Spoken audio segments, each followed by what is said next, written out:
welcome to What's Sizzlin', a podcast that covers all things marketing. We have new guests each episode from companies covering all verticals. As always, I'm your host, Mitch Levinson, and with me, I have Julia O'Connor. We're both from Creative Sizzle. And in this week's episode, we're going to talk with Janice Means from Marketing with JR. And we're really excited today. Julia, what do you think about having Janice on? I love talking to other people that are in the industry. I know, it's so exciting. It'll be so interesting to hear what she has to say about the industry and about her, different tactics and what's worked from her experience. Yeah, and it's pretty cool. I've known Janice for a long time. She has this great tagline, common sense marketing with extraordinary results. We're going to talk today when she's on about, some of those things that you don't always think about when you think of marketing. There's a lot of companies out there that are, we do it, of course, talking about brand and websites and social media and all of that. But you sometimes forget how it is when a prospect needs to start working with you or how they get in touch with you to begin with. So it's really those common sense things that nobody really thinks about or talks about, along with all the marketing that goes with it. So, it's really very cool that Janice brings her experience. She's worked with Fortune 50 companies and in the corporate world, and she's worked with small businesses, and she's owned her own business for, a long time. And, she has a lot of experience in it. And really what I like about today's topic with her is, we're going to just talk about all those things that you don't always think about, but you have to in order to make a difference and get people to work with you. Right. It's funny. I feel like a lot of times we focus on what is, trending or what's happening right now, but you have to start at those basic levels when it comes to marketing in order to grab your audience and make sure that you've got all your bases covered. So I think Janice is the perfect person to talk to about that kind of topic. Yeah, and I know she also does a lot of networking, and she knows a lot of people. She talks to a lot of people, and she definitely does great work. And it's a compliment to some of the things that we do. I know she doesn't do websites and advertising, but she does do a lot of branding and marketing. And in a lot of her past experience, she works with swag and a lot of other things. In fact, the last time I saw her, she helped us out with our pens and the logo on them. So she had some Right. advice for that. So that was pretty good. Right. Yeah, you remember that? It was kind of funny. Yeah. Yeah. No, she had some great advice. And it's interesting to get that kind of perspective, especially when you're so used to looking at things, and it's good to have that fresh take, fresh eye, and yeah. It's always fun for me because I just love talking about marketing and talking about the industry and, kind of helping businesses out, whether they're my clients or whether it's just someone that I met at a bar and we're just sitting there talking, just trying to get them to achieve their goals. And, it's part of the reason why I'm an adjunct professor. It's part of the reason why I mentor at the high school, and it's part of the reason why I'm a youth sports coach. It's really kind of in my DNA to just help people accomplish their goals. And by working in marketing, and I know Janice shares this kind of viewpoint because, I've known her for a long time, it's how do you help them see what they need to do to be as effective as they can be. So that's great. And just because I want to tell everyone today, we have we're recording our podcast in a highly active environment. Mm-hmm. So there may be a little bit of background noise, both from the printer that you may have heard, and of course our CDO, our chief distraction officer, is running around rampant, Right. which is Dexter. We've met him before. Yes, yeah. Dexter is roaming around the house today, so. Yeah, so we'll hear him shake his chain or his bark in a little bit. And then, of course, we have some other folks here working on the office. So I think the other exciting thing about having Janice here today is that she's not only is she, president of Marketing with JR, but she's also a writer, a speaker, a coach, a consultant, a teacher, and so much more. So I think even just from a podcast standpoint, it's going to be so exciting to have someone who professionally does so much to educate and to coach. And I'm just excited to hear what she has to say. So with that, let's get straight to it. So we're gonna take a little break here, and when we come back, we're gonna introduce you to Janice Means with Marketing with JR. Are you a company looking to offer a trade show or a training program or have some other company event but don't know how? Contact Sheena Lynn Majette with SLM Education Solutions at slmeducationsolutions.com and she can help. She offers innovative ways to program events and have events with positive outcomes. Whether you are looking for a format for an education seminar or for a daily event or for a trade show, contact Sheena Lynn Majette and she can help at slmeducationsolutions.com. Creative Sizzle is an award-winning marketing agency that helps companies build brand and drive sales. We strive to deliver quality traffic and leads, and we do 6 times the national average. In other words, working with us is like ordering a bottle of wine and having the waiter bring an entire case, all for the same price. Who wouldn't want results like that? If your business is not generating enough leads or quality traffic and buyers, or if you feel like you need to do a better job compared to your competition, visit us online, creativesizzle.com, to learn more about how our innovative marketing techniques can help your business thrive. And now let's get back to What's Sizzlin'.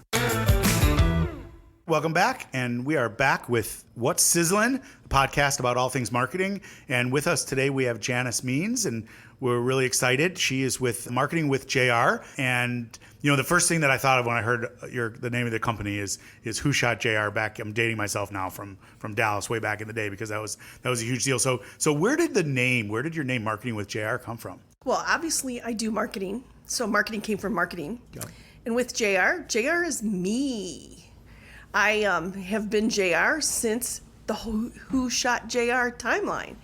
So I just gave away my age like you did. Oh, sorry about that. Yep. And my license plates say JR Means, and my email for the longest time was JR Means. So it just was like, there we go. We're going to market with JR. So JR, your first 2 initials, and then how did you come up with, where did the tagline come from?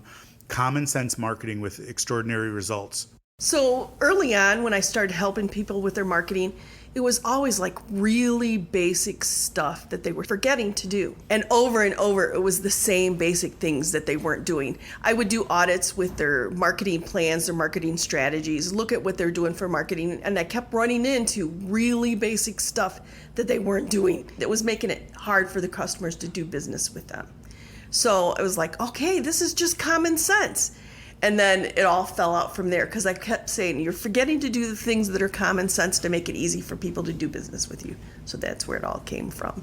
Yeah, and it's, I think that's something that's important that a lot of people overlook, like you said, and that's how do you get people to do business with you? There are a lot of people out there that claim that they're experts, and there's a lot of ways to establish or understand or research if they really know what they're talking about and the kind of results they're going to get if they work with you. So that's the one thing. That's the whole first part of that. But second part is, how do you make it easy for them to work with you? So you have some starter tactics and some tips, and at the end we're going to give away a little bit of information about how listeners can do a free audit just by going somewhere for you. But let's leave that for there. Let's start with, what's your first tip that you give people to think about to make it easy for someone to work with you? And it's kind of common sense.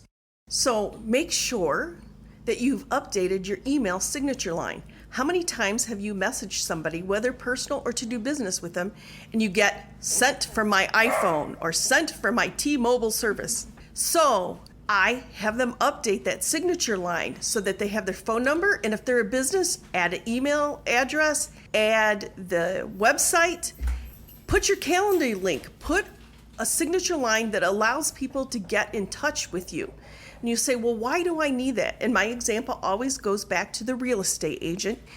You only have time to go to one open house, and you have real estate agent A that's 30 minutes to the left and real estate agent B that goes 30 miles to the right, and you can only get to one. So you email both of them real quick. I want to come to your open house. And only one of them has a signature line because they'll both say, I'm here till 4. So the one that you can call, because they had an email signature line, say, I'm on my way, please don't leave without me, is the one you go see. So real estate agent B has lost a house showing because they didn't have a signature line. So that's an example to do that. The thing is, remember to do your desktop version outgoing email as well as your phone, your iPad, any place you access email, you have to look at those signature lines from those technologies. It's really cool and interesting. I think you're right about that. It's each place that I send an email from, I want them to know that it's a little bit different potentially, because if I'm on my phone, I still need them to know that I'm professional, that I'm doing it from my phone, but that it's an easy way for them to not only email with me, but it may be an alternative for them to text me because I'm on my phone. Whereas when I'm doing it on my laptop or my desktop, it's not always the same, or the iPad, something like that. So I like that. The other thing that I want to add to email to make it really easy, and something that we've been doing only for a short period of time, but it's very cool, it's very easy. We use software, and I have a link in my signature that allows someone to schedule time with me through Calendly, and there's lots of software out there that you can do it with, but I happen to use Calendly and I like it a lot, so that they can get an email from me. They can click the link easily and go to a place where I've set up my calendar, and it'll automatically schedule an appointment with them at their leisure. And what I like about it is it actually looks at my active calendar. We use Google Calendar, but it works with Outlook. It works with all different calendars. Once you tell the software what calendar to use, it knows automatically when you have an appointment and when you're free and available, and allows them to schedule an appointment with you when you're easy. And all of that is done right there in the email signature. That's perfect. And you just talked about tip number 4. Really? Using having a calendar link. So just as an example, there's other tools, Time Trade, Scheduler. A new one is Doodle. I used to only use Doodle for what they call Doodle polls. When you have to have 3 people in a meeting and finding a time that you can schedule, Doodle will send out an email and let them pick the time. But Doodle has now added that you, as the main calendar, once they're all picked, you can schedule right out of Doodle without having to go back to another piece of technology. So I currently use Time Trade. I'm considering switching to Doodle because of that feature, so that you can add the third person in. So we've used Doodle polls too, and they're very cool for that, and you can get a lot of people to add into it. I know Calendly and some of the other ones also have the ability to add a third person, although I think Calendly is kind of a fixed third person, so it's not like send it out and you can add people on the fly. I think it has to be set up where like for this podcast, right? So you went on Calendly and scheduled the time we were going to record, and Calendly itself invited both me and Julia. So it was kind of cool how it worked that way, but you didn't say invite Julia or add the third person. I did. However, I did add my Google Calendar email address to the link. So if you go back and look, I added a 4th person, which was my calendar. There you go. So it's pretty cool. So again, these tools are so easy, and it makes scheduling a podcast, it makes scheduling a prospect call, it makes, scheduling, we do it with our discovery calls with our new clients. Any appointment that we have to schedule, we literally just give them the link and they go in and pick the right type of an appointment. And sometimes we just send them a link directly to that one kind of appointment. And it's just real easy. And sorry, I jumped ahead where we talked about 2 of your tools. One is the email signature, and one is adding the calendar link into that email signature. What is another one of your tips that make it easy for people to work with you? When you have your voicemail set up, make sure your outgoing message tells that it's actually your business that you called, so they don't keep calling back and thinking they didn't get a business because your voicemail just reiterates the phone number. Tell them if you don't really listen to voicemail and you'd prefer a text, because how many times have you called somebody and the voicemail's full? So say, please text this number for better response. If you're not a texter and you want to email, ask for an email, give your email address, or send them to your website. But communicate to that customer who took the time to call you what is the best way to get in touch with you if you don't listen to messages. I also would add, if you ever have a problem with lost voicemail messages, which has happened to me, and I lost thousands of dollars of business because I never got the message, is say, if I do not return the call within 24 hours, I did not get your message. So please call me again. That's really important. I've seen that happen to more than myself on different technologies. Get an electricity outage and that phone message could be gone forever. At the very foundation of marketing is communication. And I think that's what's important. And all communication is handled differently by different people.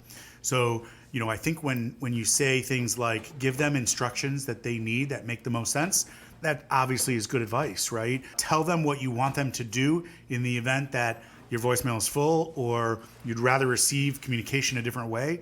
They will, if they've called you, they'll want to know that so that they can give you their information in the easiest way for you to reply to it. That's really the best. And sometimes they'll leave a message, and sometimes they won't. And it is what it is. But I feel like if you give people enough information so that they know how it will make it easy for them and you to work together, they're going to take you up on it. And really, that's the key, because everyone's voicemail is full at some point, especially when we're using our cell phones. We forget to delete them and whatever. And I think it's important also, it is my cell phone, but but it is the way that people contact me at work and personally. So it's always good to make sure they know who they're calling and how they can get in touch with you easier. And if you have an alternative or someone to back it up, it's a good way to do that. So that's great advice for sure. Well, especially since you have a staff, they can talk to your staff. They don't always have to talk to you. So give them a way to reach the staff too if you're not available. Yeah, and sometimes it's easier to get in touch with someone on my team in addition or instead of me when I'm out at appointments or doing something. Lauren is pretty much always at the office, and she is always available and can answer the phone and would love to help you. And all of our clients know that. Sometimes Julia is actually too busy and out on client sites doing what she does, and Lauren is there taking messages or answering questions because Lauren really is a great resource and she knows what to do. But yeah, that's great advice. Make sure that you give your caller or really I think what the advice is be clear in your communication and instructions about communication so they know what to do. Makes it easy for everyone to work together and keeps everyone on the same page. And I think that's a core foundation for what marketing is all about, communication. So we've gone through 3 in my order and not yours. 3 of the tactics that you talk about from a common sense standpoint. So let's move on to the next one. What's one more? So one more is making sure you have some online presence. Ideally, it would be a website. And yes, I don't do websites, but ideally it would be a website. However, if you're brand new and you're not ready to dive into a website, use a social media platform that you're comfortable with, but be consistent in posting, making sure you're using your branding and communicate your message out there. Because the other half of that is when people Google you to find you, you need a Google My Business listing. And the way Google My Business validates you is one of the things they look at is either a website or an address or a social media place to validate that your hours are correct, that it matches up, and that it has something to link to. And so you can link to a Facebook page or something like that from your Google My Business. It's not ideal. However, Google will let it happen. And so if you're not ready, you don't have to wait to get your presence on Google starting to build if you pick a thing. And you don't need them all. By all means, don't let somebody talk you into doing 100 things. Pick a couple to start with, and you can pick just one, just as long as when somebody refers to you, they have someplace to look at. You said a few things that we preach also, and it's very important. First is exactly bite off what you can chew. And if you can only do one social media site, do it as best as you can. And if you only have one, make it Google, because everyone goes to Google first when they do a Google search looking for something. If you're going to do 2, it depends on what kind of business you are, whether it would be Facebook next or LinkedIn, or whether you're capable of video, maybe it's something else. But again, 1 or 2 or 3. And then if you are at a position, like if you're an established company and you have a website, or if you're just starting out and you're ready for a website, then that's really the foundation of what you want your marketing program to be. And that's where you want to drive all of your traffic to. You definitely need to use your Google page and your Facebook page to deliver information and to drive traffic back. But the website is something you own. It's something you control. It's something that, you make the rules on. Whereas Google and Facebook, Zuckerberg changes the rules as often as he wants to. We know that. And it's great. Don't get me wrong. We love using a lot of social media sites, and we use them really effectively for our clients. But at the end of the day, I want someone to fill out the form on the website. I want someone to click the phone number on the website. I want someone to click the driving directions from the website. I want someone to take some call to action on the website that I can track, capture, and do. But again, sometimes when you're just starting out, you're not ready for that. You don't have the cash flow for that. You're not ready to manage that. But as soon as you are, that website is going to be really important. But you're absolutely right. Bite off what you can chew and do it as good as you can, and start with Google, because that's where everyone goes when they're doing a Google search. And for the most part, everyone who knows you, they're going to know you, and they're going to Google your name or your company name, and they're going to find you. But what you're really looking for, if you're trying to grow and get started, and even if you're an established company trying to grow, you're looking for those companies that don't know who you are. And that's why you need Google, to see you as an expert and index your pages, your stuff, your website, your Facebook page, your Google My Business page. You need them to index that highly so that you can get traffic from people that don't know who you are, because that's really where marketing is and where it comes from. Yes, exactly. So don't forget about that. And don't get distracted by somebody. But Bing has their thing that's like Google. 90%, is that the number that are on Google? Go for the 90%, and later you can pick up that 10%. Yeah, Bing, great. That's Microsoft's way to compete with Google from a search engine standpoint. And I'm not sure if it is up as high as 90. It was in the 80s the last time I looked, but it's seriously a huge number. There's no reason to do anything but Google to begin with. No, let me say that a different way. There's lots of reasons to do things in addition to Google, but you got to be starting with Google because that's where all the traffic is. And as we move on to the next tip, this one is my favorite. This is the easiest, the low-hanging fruit. Everyone thinks it differently, and everywhere. Well, go ahead. I don't want to jump your thunder. So go ahead and talk about it a little bit, and then this one's my favorite because so many people don't think about this one. Be consistent with your branding and your logo. Be consistent with your color schemes. Be consistent for the same message that you deliver from your company. And some people ask, well, why? What's the big deal? I have an example with a bakery that I did some business with. They had a lovely, cute cupcake logo that they used on all their social media, but they had a different logo on their storefront. How do you know you showed up at the right place? Because the logo is completely different. How do you know? They went out of business. Now, I don't know if it was related, but there were several marketing things that they did where they were inconsistent with how they did their branding and marketing. And they had a great following on Facebook, but yet there wasn't that much traffic into the store. And those people in the store couldn't find them online.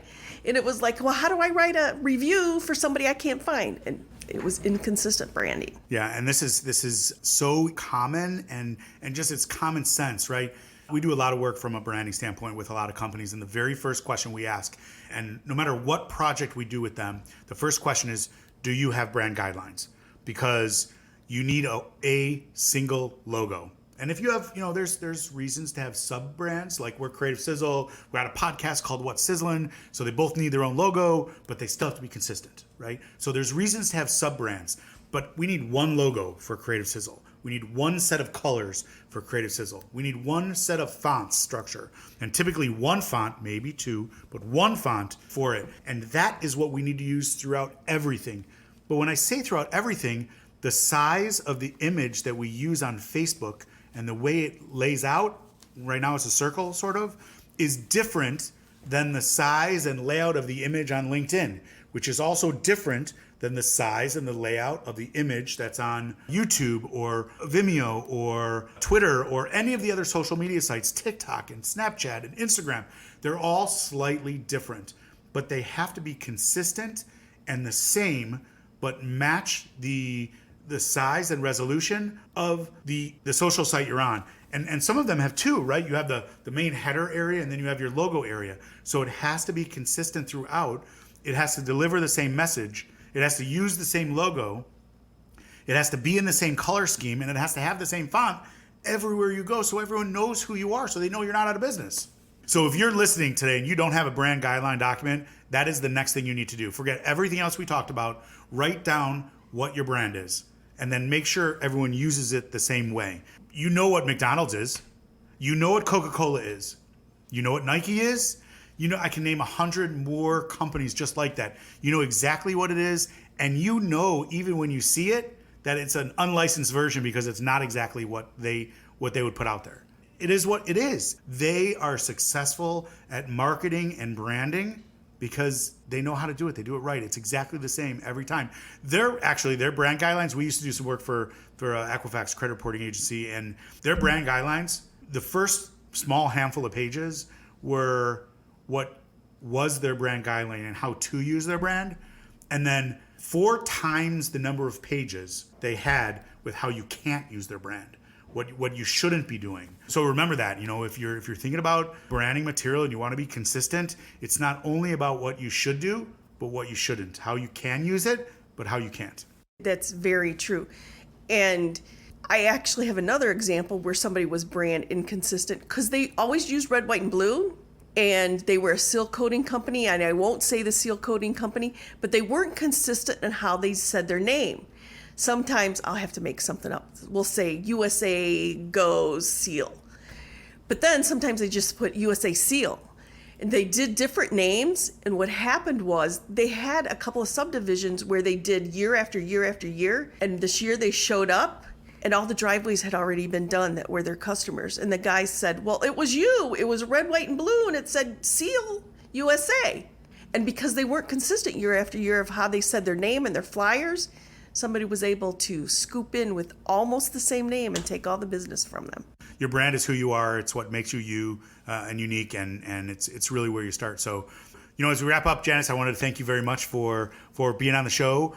We talked about and teased a little bit about an audit. Talk about, and we'll give the link in a little bit, but talk a little bit about what the audit is and how they can go somewhere to, what are they going to do when they get and see that audit? So what the online audit does is I wrote the steps that I do when I charge somebody for an online audit. It does take you a little bit of time, but what'll have happen is you can see how you show up to your customers. It'll talk you through going to a browser that's never been used, that's not been cleaned, doesn't have any cookies, all that kind of stuff. And it'll talk you through looking for yourself in your industry. So hopefully you show up so you know what you're showing up in Google. And then it'll have you look at it for yourself to find out where you might be inconsistent. Because if you've ever changed your phone number or changed your URL, there's old data laying out there that needs to be updated.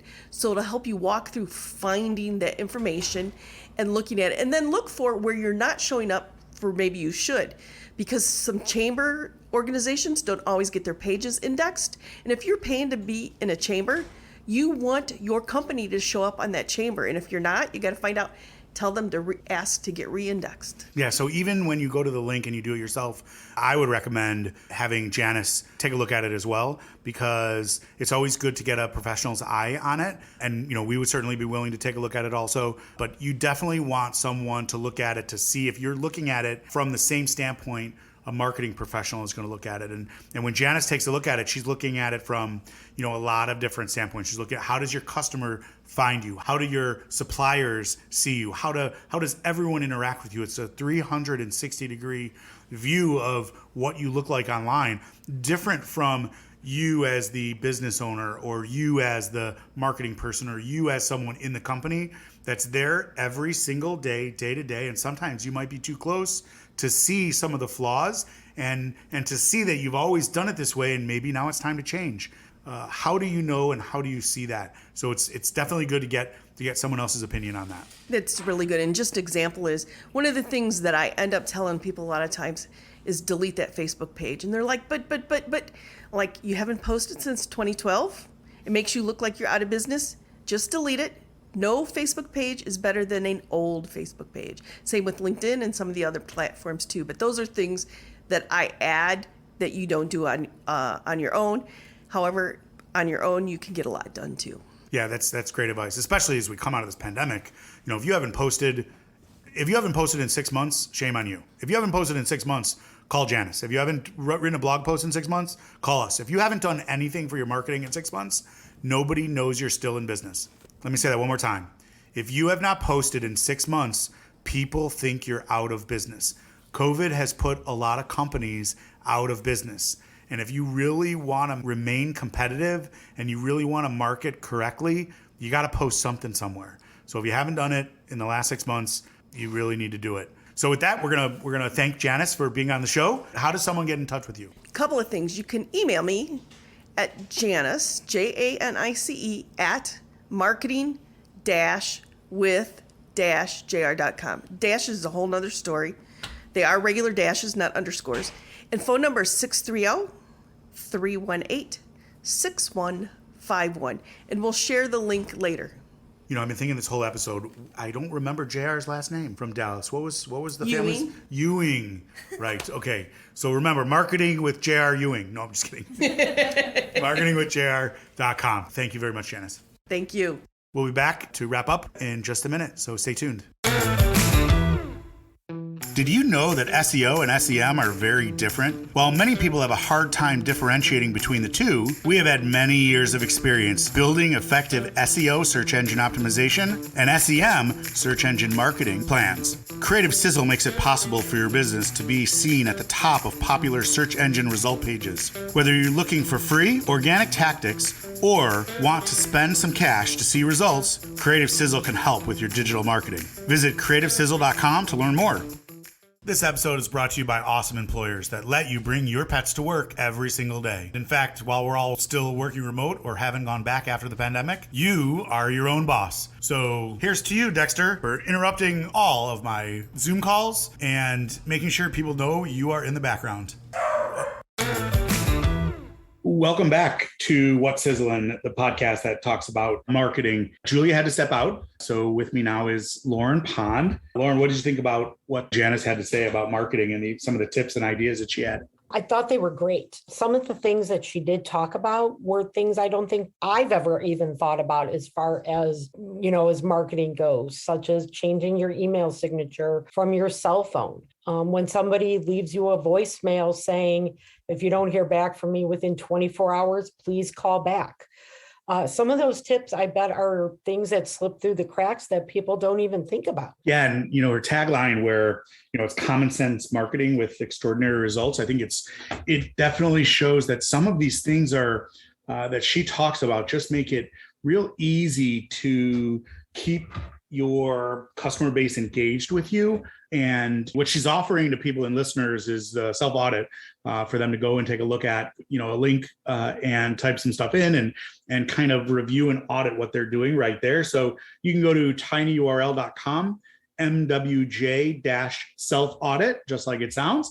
And you can go and do a Marketing with JR self-audit of what you're looking at. Again, I thought what she was talking about from an audit standpoint and, being common sense with extraordinary results was great.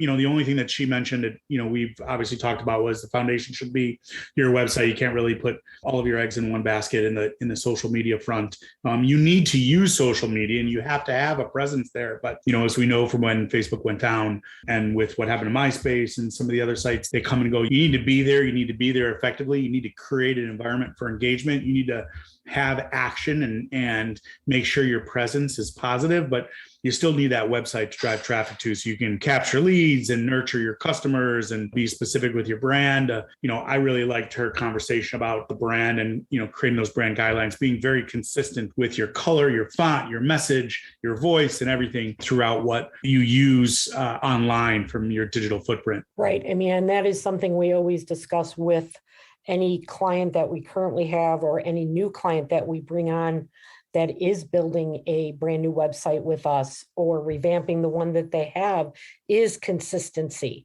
across the board and creating that brand guideline and how important it is to follow everything, so there is consistency because people like that, customers like that, clients like that. They like to see the consistency. Yeah, and it's very important for them to know who you are. It's that rule of 7, right? Someone has to interact with you and or your brand 7 times for them to know who you are. So the more often they see it, the more often it's reinforced that's who you are, the better off that you are. So thank you for joining us this week on another episode of What's Sizzling. Each week we talk about what's new in business and marketing, where together with our special guests, we share our thoughts on specific tactics and stories that will help you in your business or personal life. Make sure to tune in every Monday to keep on top of what's sizzling, and head over to iTunes or wherever you listen to podcasts to subscribe, rate, and leave a review. It really does help out the show. If you would like more information on today's guest, becoming a guest yourself, or you need marketing support, head on over to Creative Sizzle/What's Sizzling. Thanks again, and I'm Mitch Levinson. I'm Lauren Pond. And we'll see you next time.